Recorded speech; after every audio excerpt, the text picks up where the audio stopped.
We visited Williamsburg, Virginia last weekend to check out opening weekend of Beer Fest, Brews, and BBQ. It is Virginia's largest craft beer and barbecue festival.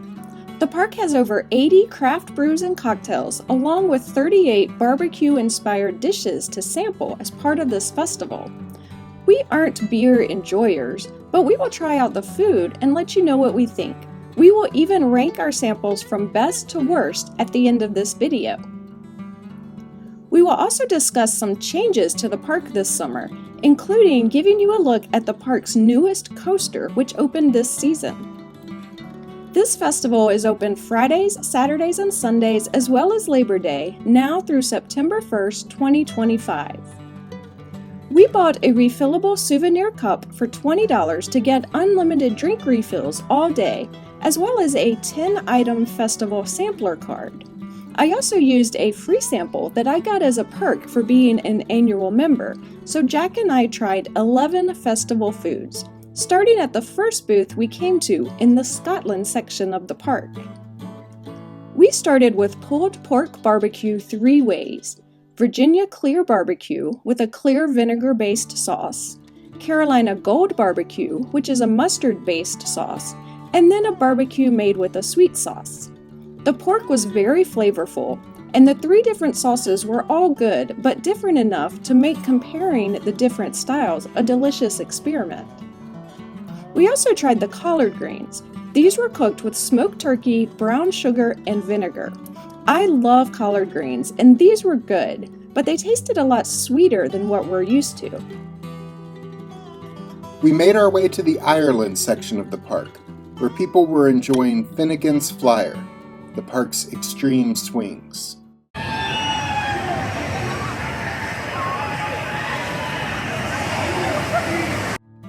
This area is home to 2 festival food locations. We didn't get anything at the first booth. Here's the menu for that one. There were several things that looked good to us, but we were limited to 11 selections, so choices had to be made. A short walk away from that food location is Grogan's Pub. In addition to a selection of craft beers, the pub has several festival foods to try. So we sampled the bourbon peach cobbler with oatmeal and walnut streusel topping. It was good.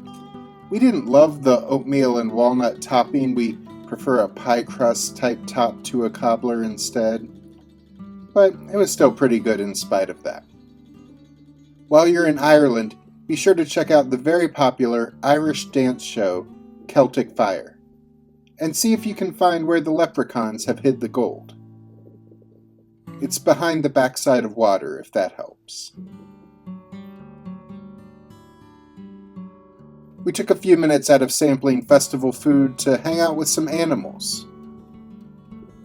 These wolves were out sampling some snacks of their own. We also met some birds, including this bird who was standing on one foot. And these birds who were kissing. As we traveled through the park, we passed several displays that are a part of the park's 50th birthday celebration. Busch Gardens Williamsburg was opened in 1975 as Busch Gardens, the Old Country, by Anheuser-Busch, as part of their investment in the Williamsburg area, which also included a brewery and the Kings Mill Resort, which we have visited, and we'll link to that video at the end of this one.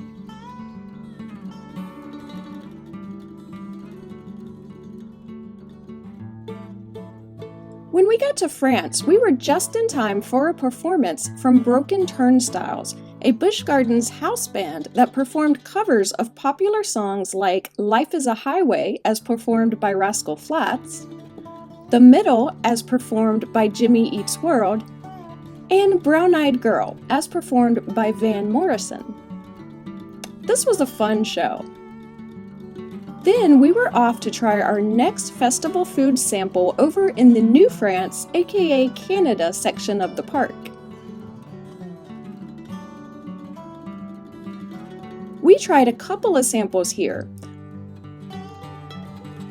First up is the smoked bacon mac and cheese. This was not good. We are used to creamy, cheesy mac and cheese. This was neither creamy nor cheesy. It's extremely rare that we find a mac and cheese that we dislike this much. On the upside, the s'mores Rice Krispie treat was delicious. It was just a Rice Krispie treat with chocolate and graham cracker added, so nothing complicated, but it was very good. Did we ride the Scrambler while we were in New France? We always ride the Scrambler. You can also check out Invader, a wooden coaster that Jack loves, as well as the Le Scoot log flume ride in New Canada while you're there.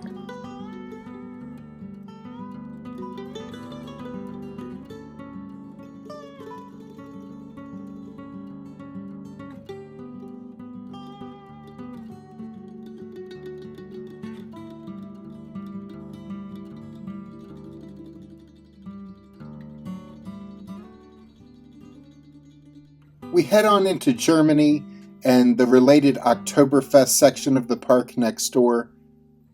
These sections are home to several great coasters, including Alpengeist. It's also home to a Loungefly store. Alice has picked up a few Disney Loungefly mini backpacks over the years. They're often priced at about $75 or $80, but most of the ones she bought were on sale, so she got them for less. She likes some of the bags here, but they were being sold for $95, which seems high. Anyway, no Loungefly bags were purchased at this time. If you've watched our Busch Gardens Williamsburg videos, you know we've raved about a speakeasy experience at the park known as Burgermeister's Hideaway. It was part secret bar and part fun show, and we really enjoyed it every time we went.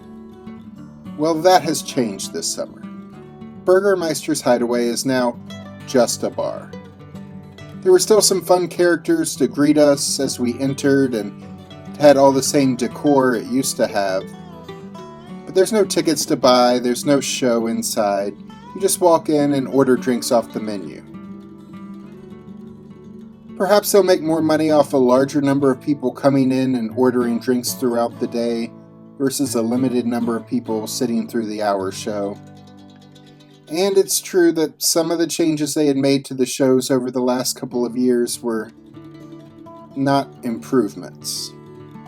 But this bar is definitely less special now than the experience this hideaway used to offer. Alice ordered a margarita, and I ordered the Bavarian Buzz, which was cranberry, lime, and pineapple juice mixed with spiced rum. Both drinks cost about $14, and they were good. The delicious dill popcorn that used to sit out on your table in the speakeasy can now be purchased for $8 a bag. That is expensive, but that popcorn is so good. We just took the bag of popcorn home. Since we were trying all the festival food, there was no room for that today. Here is the menu at the next festival food location we came to. We ordered the Mini Bunt Pound Cake Duo. These cakes were so dry. I felt like it was similar to eating sand. The icing on the cakes helped a little bit, but not much. This was the worst of the desserts we ate. The indoor roller coaster, Dart Coaster, reopened the weekend we visited. It had closed for 2 months due to a manufacturing issue. It had a 10-minute wait when we walked by to the next festival food vendor. We ordered the chocolate bourbon pecan pie. Cracker Barrel makes a pecan pie with chocolate in it at Christmas time that is delicious. We were expecting something like that, but this was more of a chocolate pie with pecans on it than it was a pecan pie with chocolate in it. It was good. I was just expecting something else based on the arrangement of words in the title. It was definitely much better than those bundt cakes, though. We then walked over to Fest House with two goals in mind. First, we wanted to see the show We Are Oktoberfest that takes place on the Fest House stage. But there was also a couple more festival menu items we wanted to sample. First, the show was great. There was singing, there was dancing, there was drinking, and there was the typical music you would expect from an Oktoberfest show.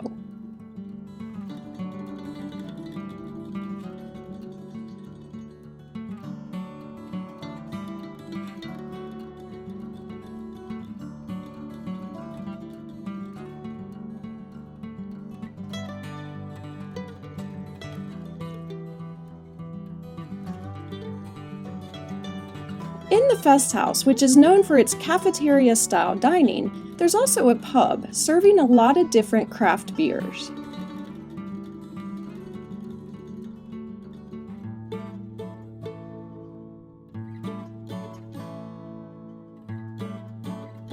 But they also had some snacks to choose from. We tried the banana pudding. Jack loves banana pudding and thought that this was good, though not great, banana pudding. We also tried the barbecue bacon ranch dip with homemade chips. This dip was wonderful. The bacon and ranch and cheese all came together nicely. It was great. We were at a point where we couldn't eat all of either of these samples because we had been trying food all afternoon, but both of these were good snacks. Now we want to share with you the Big Bad Wolf, the Wolf's Revenge. My favorite coaster anywhere when I was a child growing up was the Big Bad Wolf. Then, in 2009, it closed forever, and people like me have been complaining ever since. Well, Busch Gardens has created a sequel to that coaster. It's not an exact replica of the original, but it definitely has similar vibes.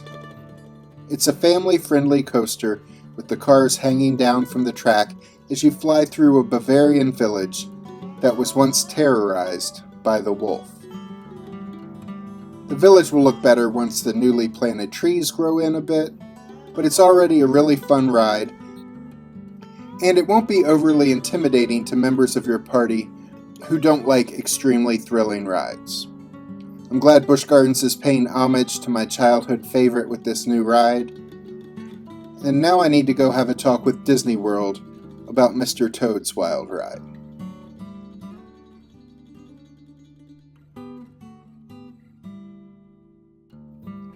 Anyway, we head out of Oktoberfest, passing Verbolten, and crossing the bridge over to Italy.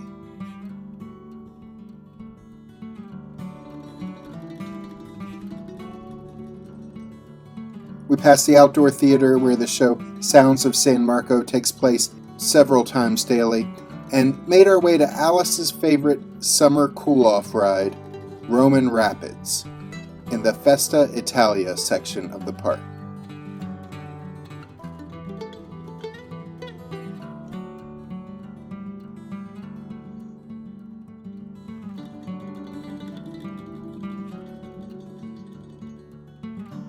After that, we can sit down to dry off at the final food booth of the day. Here, we tried the grilled shrimp kebab. This was another dish that wasn't anything complicated, it just tasted really good.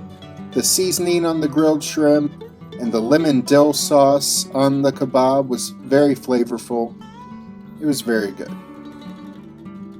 We also tried grilled street corn with crema and cotija cheese. This was delicious. Both of these samples were among the best foods we ate all day. In a moment, we will rank the 11 foods we ate at this festival. But as we left, we stopped off for the final showing of American Jukebox Summer Remix in the England section of the park. This show features singing and dancing to classics from the 1970s to the early 2000s. This is a great trip through a music time machine across several popular genres, and I always try to stop in and see this show each summer because it is wildly entertaining.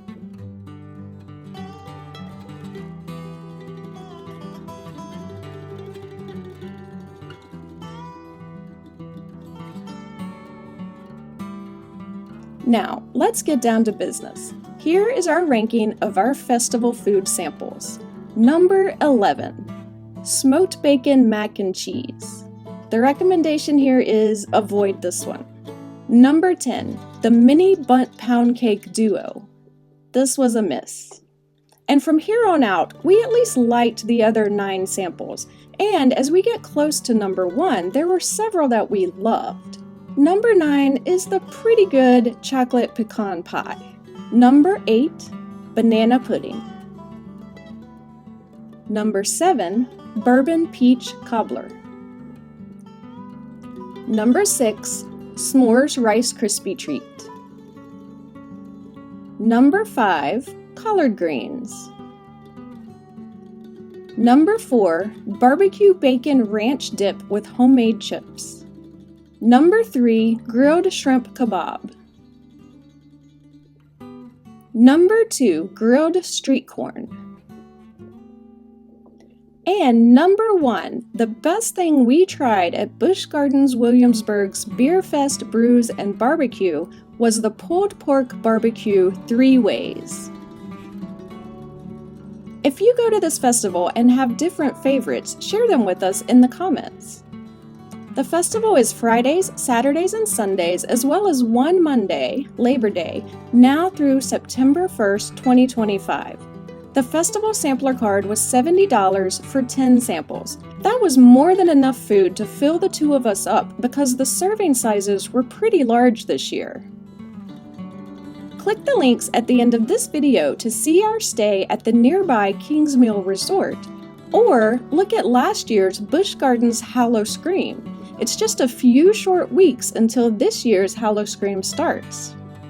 Be sure to click the subscribe button and the notification bell so we can see you the next time we're traveling through.